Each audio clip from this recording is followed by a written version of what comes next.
was the enemy. When you consider the time it took to find Titanic, it was 40 days, and they were covering an area smaller than ours. The fact that we only had 8 days gives you an indication of how much pressure we were under. All right, so your layback position's on. Yeah, layback. See this? Right on. All Mearns had to go on was the last sign of the Derbyshire, the oil slick reported by the Japanese Coast Guard. The team was using a submersible called Ocean Explorer. In water of such depth, it would take her 4 hours just to make the descent.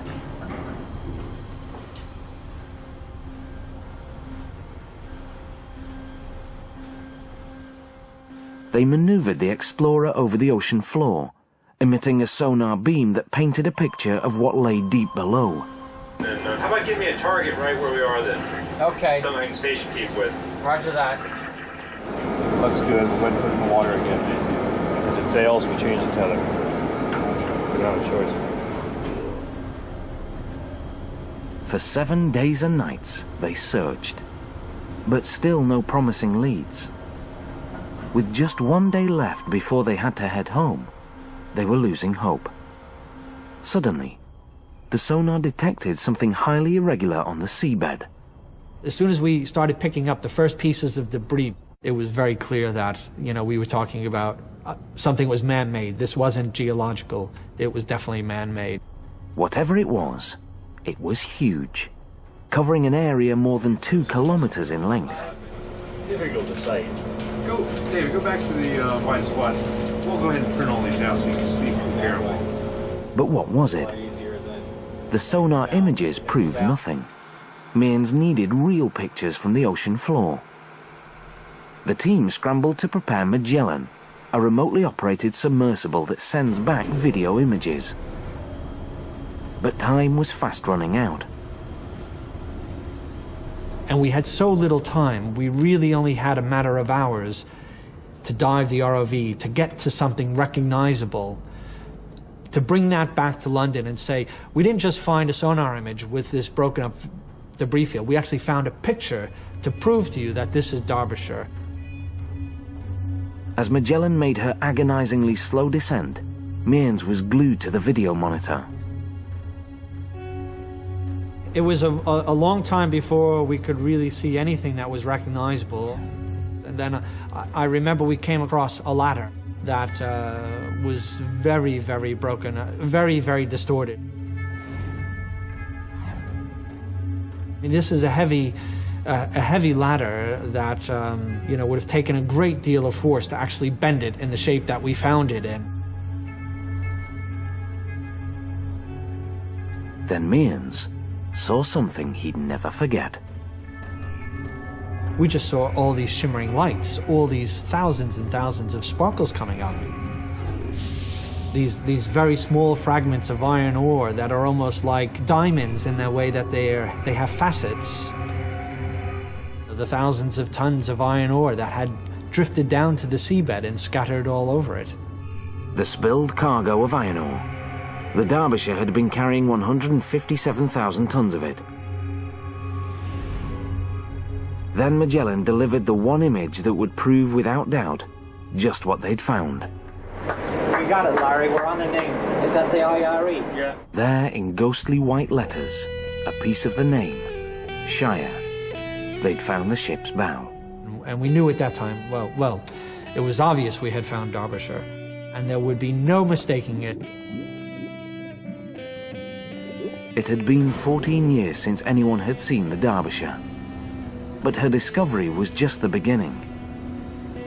We had the opportunity now to find out exactly what caused that loss. The truth was there. They'd found the wreckage. Now they needed to find what had caused it. Was it the same deadly flaw that sank the Kowloon Bridge? A crack in one of the 300 steel ribs that supported the hull? In the wreckage field was a very large piece, and the stern broken right about at the sort of questionable frame 65. Frame 65, the same place where the Kowloon Bridge had split apart. What we ultimately were all trying to find was what actually caused the ship to sink, the trigger. Was it frame 65? Was it something completely different? The shocking extent of the wreckage led Mearns to believe that it was something else that had sunk the Derbyshire. We could not get our heads around the fact that the ship was that broken up. You know, in my career, I've looked at dozens of shipwrecks on the seabed, and to this day, I've never seen one as damaged and broken up as Derbyshire. What could have shattered the ship into thousands of pieces? For the first time, investigators considered the possibility that the Derbyshire had been hit by something against which she had no defense. Something previously dismissed as just a sailor's story.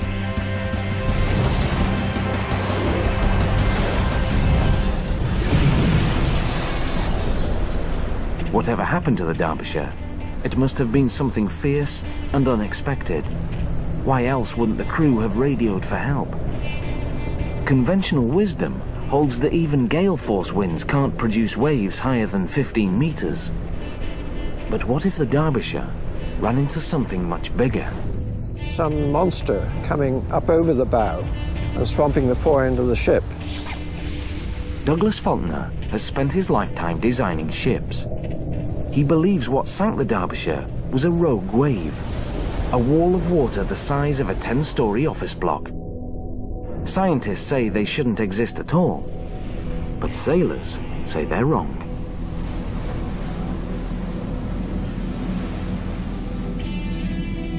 In January 1998, the Atlas Pride limped to shore after being struck by a wave big enough to rip open her bow. During a tour in the South Atlantic, the cruise ship Bremen encountered a rogue wave that rolled across the deck and smashed into the bridge.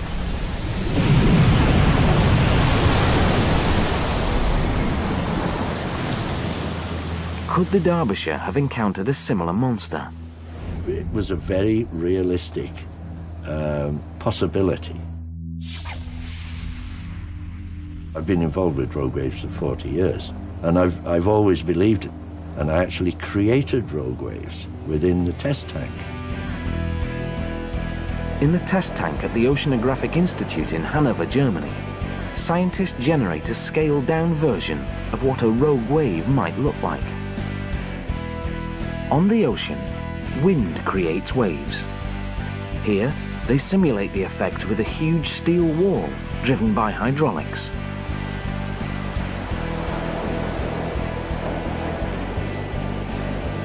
Based on their tests, they estimate that in the right conditions, a rogue wave in the open ocean could reach a height of more than 30 meters. But what are the chances of actually encountering one at sea? You have to be at the wrong place at the wrong time. They don't travel for 100 miles and catch all the ships in the way.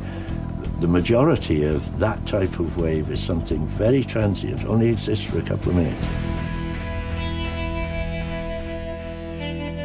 In 1995, the QE2 met one in the middle of the night. Captain Bill Warwick reported damage inflicted by a rogue wave he estimated to be 30 meters high. In Captain Warwick's words, the white cliffs of Dover approaching the ship like a fast train and breaking over the bows of the ship.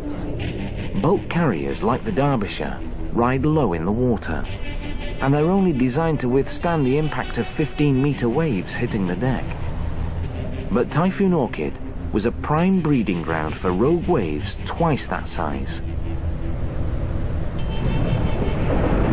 The longer the wind blows, the higher the waves. And Typhoon Orchid raged for an unprecedented 36 hours. You have in these typhoons a lot of what we call crossing seas, and they come up like pyramids and may have several thousand of tons in just the crest of the pyramid, and that can do a lot of damage. A rogue wave crashing down on the Derbyshire with thousands of tons of water might have inflicted enough damage to sink her.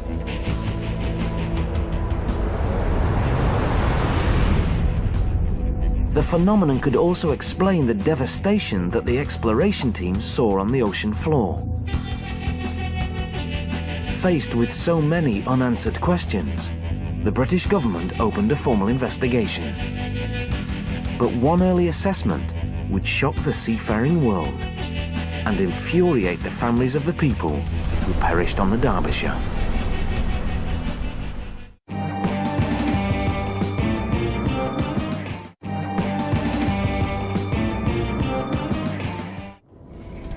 "17 years after the massive British merchant ship, the Derbyshire, vanished without a trace.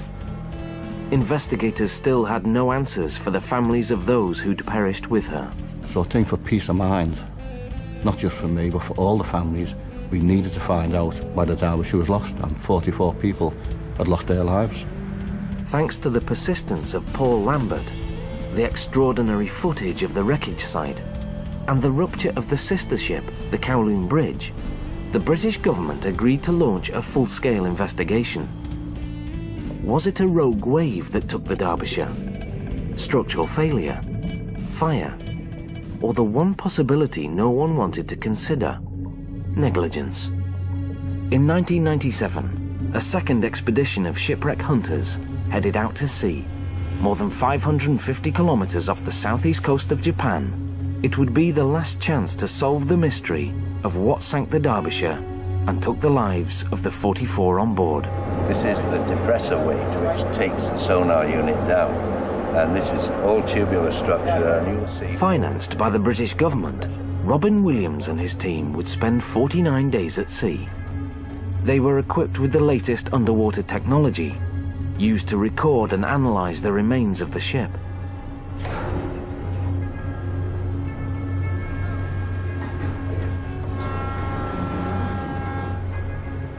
It was a vast wreckage field, 2 million square meters, a testament to the terrible force of nature that tore her apart. Yeah, this is going to be difficult only because... It's equivalent to 17 tons of TNT. You know, you're talking serious stuff. 17 tons would be 17 World War II bomber loads. Enough force to blow the ship to bits. The destruction was staggering. 117 large pieces more or less intact. But altogether, 2,500 individual pieces of wreckage strewn on the seabed. But how much damage had the Derbyshire suffered before it sank? And how much was caused by its 4-kilometer plunge to the bottom?